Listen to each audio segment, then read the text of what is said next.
I live in a small township where the local government seems to have lost touch with reality. About 6 months ago, they decided it was a good idea to allow kids into bars. Yeah, you heard that right. Not restaurant bars, mind you, but straight up drinking establishments. As someone who owns 15% of a popular local bar, this put me in a tough spot. You see, our liquor license explicitly states no kids allowed. It's not just a rule we made up, it's a legal requirement. Violating it could cost us tens of thousands in fines and our right to serve alcohol. But the township didn't care about that. They were too busy pandering to a vocal group of entitled parents who apparently couldn't bear to be separated from their precious offspring for a few hours. We tried reasoning with the township. We explained the legal issues, the safety concerns, the whole 9 yards, but they wouldn't budge. It got so bad that we had to get the state involved. And let me tell you, that's not something you do lightly in a small town. After 2 months of back and forth, the state finally stepped in. They put the township manager in her place and repealed the ridiculous law allowing kids in bars. The entitled parents, led by their ringleader, let's call her Karen, didn't take kindly to being told no. They started a campaign of harassment against our bar. Broken windows, graffiti trying to make us look like a gang hangout. You name it, they did it. They even spray painted Sons of Anarchy on our walls. I mean, come on, that's just a TV show. If they'd try that with a real biker bar, they'd be in for a world of hurt. Thankfully, we had state protection by this point. The county sheriff caught several township employees and these so-called concerned citizens in the act. You'd think that would be enough to make them back off, but no. Karen and her crew were just getting started. Last Friday, a state official came to town to investigate the situation further. That's when Karen decided to make her big move. Despite the fact that the township police were no longer under her control, she organized a protest outside our bar. I was inside with the other owners, going over the books and taking care of orders when we got a call from the county sheriff. He wanted to come by and collect our CCTV footage for the investigation. I agreed, and while I was pulling the tapes, I spotted Karen and her mob on the live feed. They were outside waving signs and chanting about how we were discriminating against parents. I asked the sheriff to come with me while I told him to leave. When we got outside, I told the group to get off our property and that they weren't welcome. The township manager responded angrily, demanding that we start allowing children in the bar again, insisting that she never repealed her law. I explained that the state had overturned her decision and told them to leave before I called the police. The township manager threatened to sue us if we did. I gave them a final warning to leave the property, but before I could finish my sentence, things took a dangerous turn. That's when things went sideways. One of the protesters pulled out a taser and shot me in the chest. My heart did something weird, and I passed out right there on the spot. I woke up in the hospital later. The sheriff told me that most of the mob had scattered, including the township manager, but they'd caught the person who tased me. They're in jail now, and there's a warrant out for the manager's arrest. The doctors kept me overnight for observation. They're worried about potential heart damage from the taser. I've got an appointment with a cardiologist tomorrow to run some tests. All this fuss because some entitled parents couldn't stand the idea of a space where adults could enjoy a drink without kids around. It's not like we're the only business in town. There are plenty of family-friendly restaurants and cafes. But no, they had to target us. The next day, I met with my lawyer to discuss getting restraining orders, not just for me, but for the bar, the other managers, and all our employees. Given how spread out we are, if we get those orders, we could effectively make half the town off-limits to Karen and her crew. The cardiologist's news wasn't great, but it could have been worse. My heart rhythm is a bit off, so I'm wearing a portable monitor for now. We're hoping it's temporary and my heart will sort itself out, but only time will tell. All this drama, all this danger, over something so simple as wanting to run a bar for adults. I never signed up to be on the front lines of a culture war, but here I am. Our regular customers, especially the local vets, have been incredibly supportive though. Business is actually up, despite or maybe because of all the drama, and the state is finally paying attention to the corruption in our local government. So yeah, that's my story. A simple bar owner caught in the crossfire of entitled parents and small-town politics. As a freshman, I was thrilled to be selected for an honors program at my state university. The program came with perks, including a spot in a co-ed dorm building exclusively for honors students. Little did I know that this perk would lead to one of the most stressful experiences of my college life. Within the first few weeks, I started dating a girl who lived right above me. Let's call her Karen. It seemed convenient at first. We were in the same program, lived in the same building, and could easily hang out. But as they say, convenience comes at a cost. Karen was intense. She described herself as fairly aggressive, which should have been a red flag, but I was too naive to see it.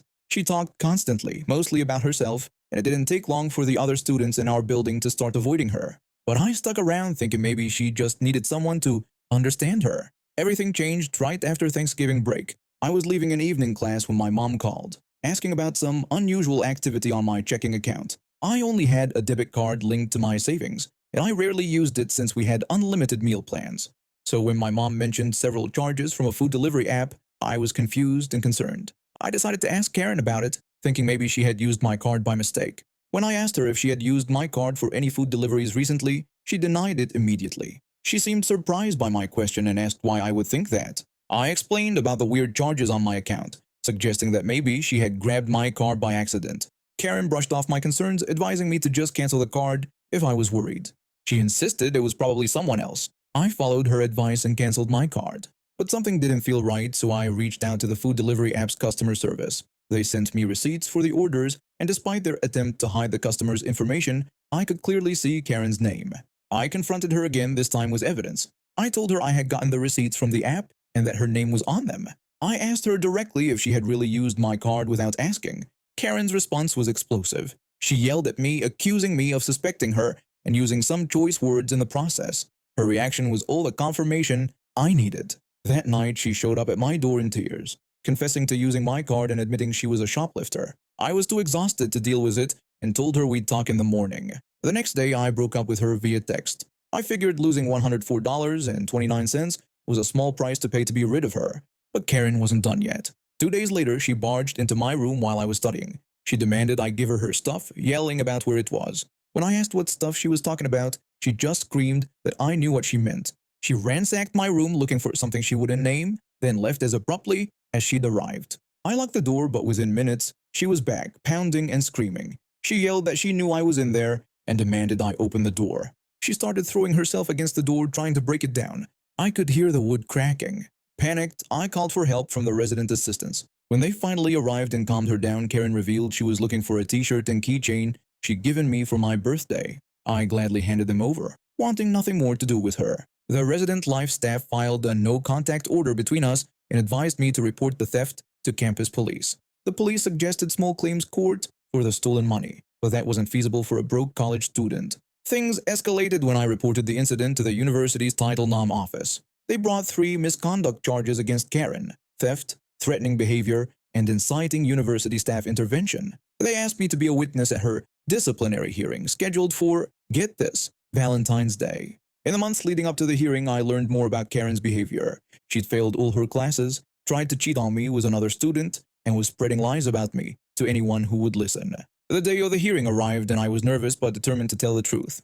I showed up alone while Karen brought her parents and a lawyer. The disciplinary board, composed of grad students, assigned me a student representative, a junior economics major. When it was my turn to present evidence, I revealed something I'd kept secret, a video of Karen trying to break down my door. The room erupted in chaos. Karen's parents were shocked, demanding to know why she hadn't told them about this incident. Her lawyer protested loudly, claiming that this evidence hadn't been provided in pre-trial disclosure. A board member had to remind the lawyer that this wasn't a court of law and ask him to return to his seat.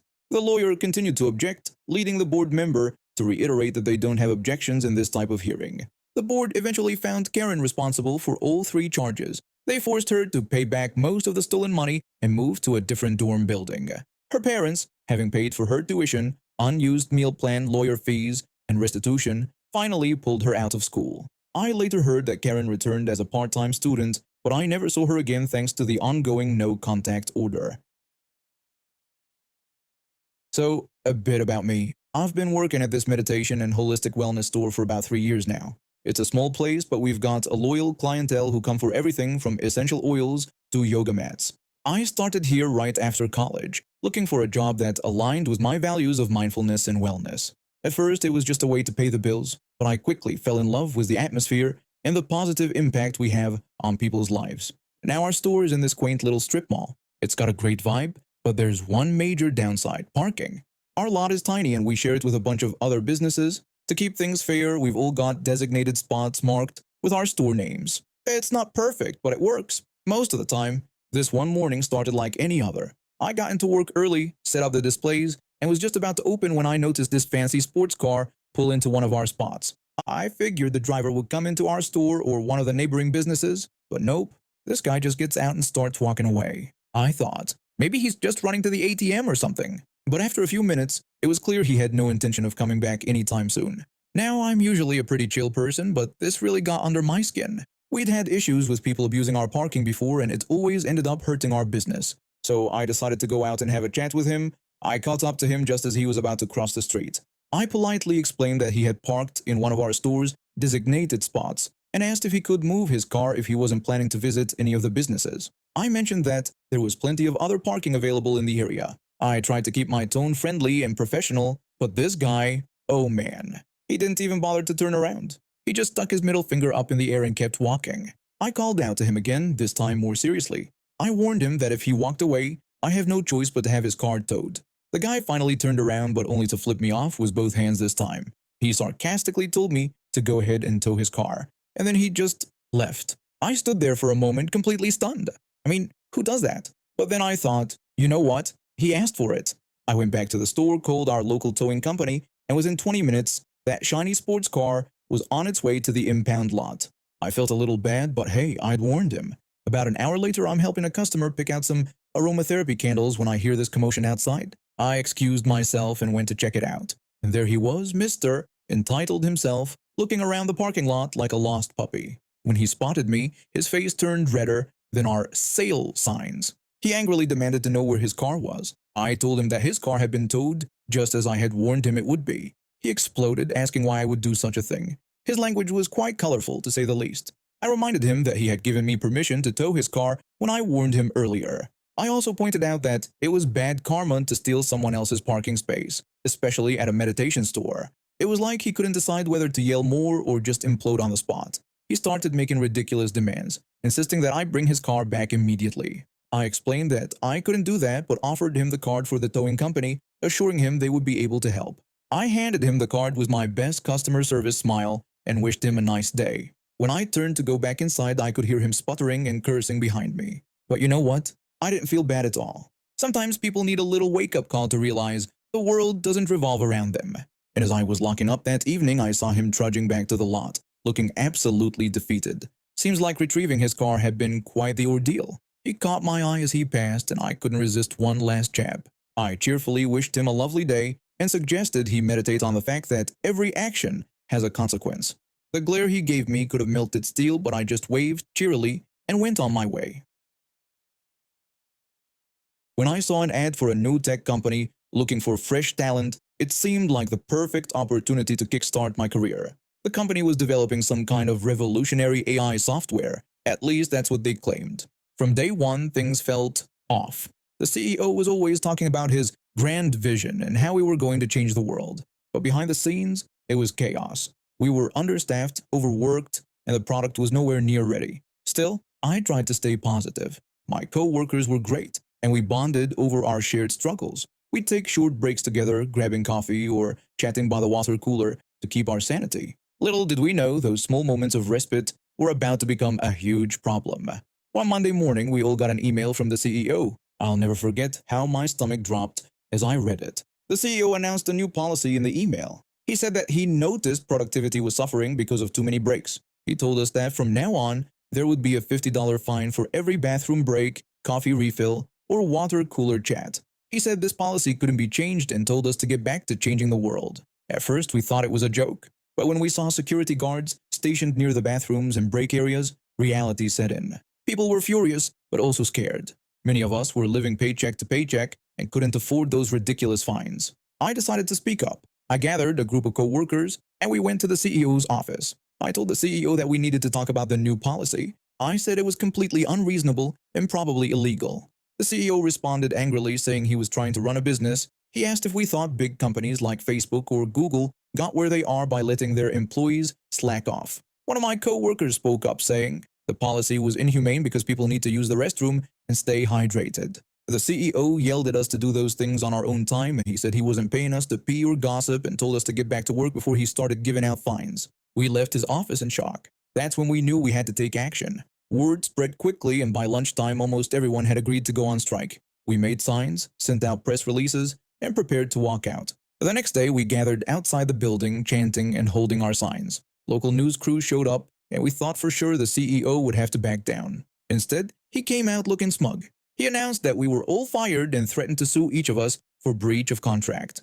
We were stunned. How could he fire all of us? Who was going to do the work? But he was dead serious. Security started escorting people off the premises, and within an hour the building was empty except for the CEO and a few loyal executives. Things got really weird after that. The company obviously couldn't function without employees, and within a month, it had completely folded. But instead of admitting defeat, the CEO went on a media rampage, blaming us for the company's failure. In a local news interview, he called us entitled millennials who ruined his dream.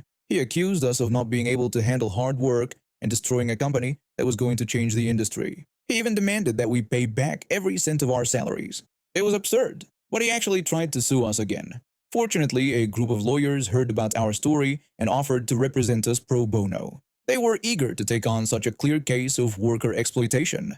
The lawsuit was thrown out almost immediately, and the judge had some strong words for our former CEO. The judge called it one of the most ridiculous and outrageous cases he'd ever seen. He said the CEO's claims had no basis and that his treatment of former employees was terrible and probably against the law. The judge said he would recommend a full investigation into the CEO's business practices. It turned out that was just the beginning of his troubles. The investigation uncovered all sorts of shady dealings, from embezzlement to fraud.